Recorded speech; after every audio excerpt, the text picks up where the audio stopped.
यही शुभकामनाओं के साथ मैं अपनी वाणी को विराम देता हूँ। उनको जो फीडबैक दिया था हाजीपुर का, और उसके बाद 16 तारीख को मैं यहाँ था। 17-18 को लोकल में कई जगह हम लोग गए, कई जगह पे गए और सब मीटिंग की।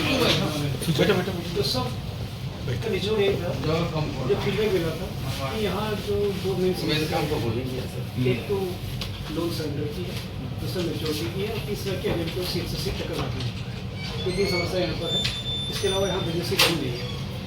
दूसरा समस्या और भी हो कि जो मेन समस्या मेरे को समझ में आई PS की लोन सरेंडर का जो काम आपका था वो लेट हो रहा है, मेच्योरिटी पेमेंट नहीं हो रहे हैं, इसमें टाइम से नहीं हो रहे हैं सब कुछ होने के बाद। और तीसरा था कि आपको चक्कर काटना पड़ता है, कभी यहाँ जाओ तो वहाँ चले जाओ। पूरा निगम का उद्देश्य यही है कि अभिकर्ता हमारा 40 डिग्री 42 डिग्री काम कर रहा है, तो ऑफिस को VVIP ट्रीटमेंट मिले, कुछ कम से उसको जो है हम सामने बैठने के लिए बोले चक्कर ना लगाए। तो कोशिश ये रहेगी कि आप लोग ज़्यादा परेशानी ना हो।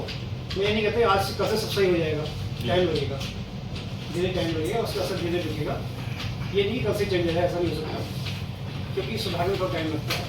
और इसीलिए हमने सुबह मीटिंग करी थी, डिपार्टमेंट मीटिंग कर रहे हैं अभी PS की, और उसके बाद क्लेम्स की। तो पहले क्लेम्स की, PS की, हर जितने क्लास में सबसे मीटिंग कर रहे हैं, वो बता रहे हैं जो काम करना है और कैसे ट्रीटमेंट करना है, ट्रीटमेंट देना है, साथ साथ वो बता देंगे। और जितनी मीटिंग में सभी बताया जाएगा और क्या होता है पेंडिंग काम सब देख लिया है और कब तक निपटाएंगे, ये सबसे पूछना है। तो आप लोग अगर यहाँ परेशानी होगी तो फिर भी निकल सकते हैं आप लोग। किसी की घर में शादी है, जिसको लोन की जरूरत है और 1 महीना लोन ही नहीं बन रहा उसका, तो क्या फायदा से लोन का? आप दोबारा उस घर में नहीं जा सकते, और घर की गली में नहीं आ सकते पूरी। आप 10 लोग बोले तो वो बेटी की शादी भी हो गई, अगर अपने पैसा से लोन ले रहा था वो मुझे नहीं मिला अभी तक, और बीवी का तो आपसे नहीं कर सकते। इसलिए यही कारण है कि विवाह कुछ कम हुआ है यहाँ पर, कोई समस्या दूर होगी। हाजीपुर शाखा में नए चीफ मैनेजर के आगमन पर VIP के सदस्यों द्वारा सम्मान किया गया।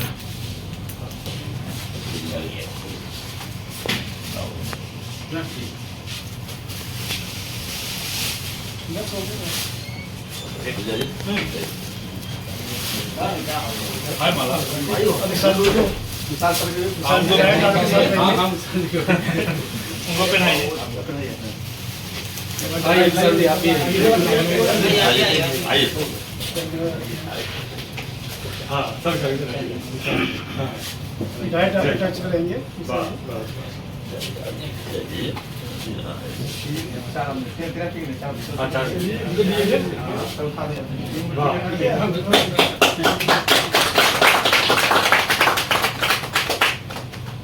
सर सम्मान में कुछ बोलना चाहेंगे?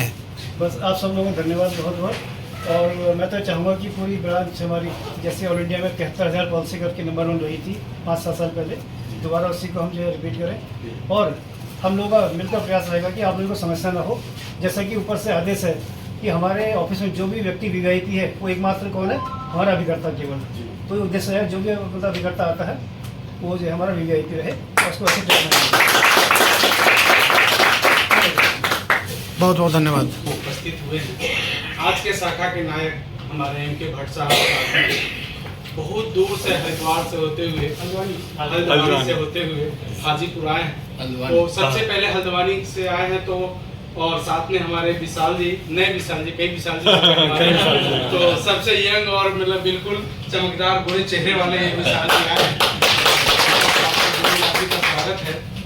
सर ने कहा कि LIC ने हमें हम सभी लोगों को, मैंने तो इन दोनों आदमी को यहाँ भी स्थापना की है और करी है, तो इसके पीछे कुछ न कुछ उद्देश्य है। चूँकि हल्द्वानी से यदि यहाँ तक इनको भेजा गया है तो निश्चित रूप से कुछ न कुछ उद्देश्य होगा, और स्वाभाविक है कि सर का जो उद्देश्य है वो पूर्ति हो।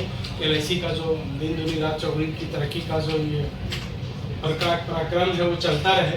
लेकिन साथ में हम सभी अभिकर्ताओं हाजीपुर शाखा संगठन की ओर से हम दोनों आदमी का हार्दिक स्वागत करते हैं और हार्दिक शुभकामना देते हैं कि आप सर स्वस्थ रहें, मस्त रहें, और हम सभी मिलकर LIC को पदोन्नति के रास्ते पर लेते चले, और साथ में कोई परेशानी नहीं हो। चूँकि बीच बीच में हमारी आपकी मुलाकात होती रहेगी। हमारा संघ का जो मुख्य उद्देश्य है वो ये है कि हमारे अभिकर्ता और हमारे बीमा धारक को कोई कष्ट नहीं हो, इसके बीच ही स्थापना हमारे संघ की गई थी। और इस विषय पर सर हम आपसे बीच बीच में मिलते रहेंगे, बात करते रहेंगे और आपसे निवेदन भी करेंगे कि जो कुछ हमारी कुछ जो प्रॉब्लम होगी आप उसको शांति से सुनेंगे और उसको समाधान की ओर रास्ते अपनाएंगे। क्योंकि मुख्य उद्देश्य यही होता है कि बीमा धारक का ऑफिस में आना और लौट के जाना तो एक बड़ी समस्या बनी रहती है। आप तक तो खबर पहुंची गई होगी, हाजीपुर के बारे में मुझे बताने की विशेष जरूरत नहीं होगी। आइए जी बाबू।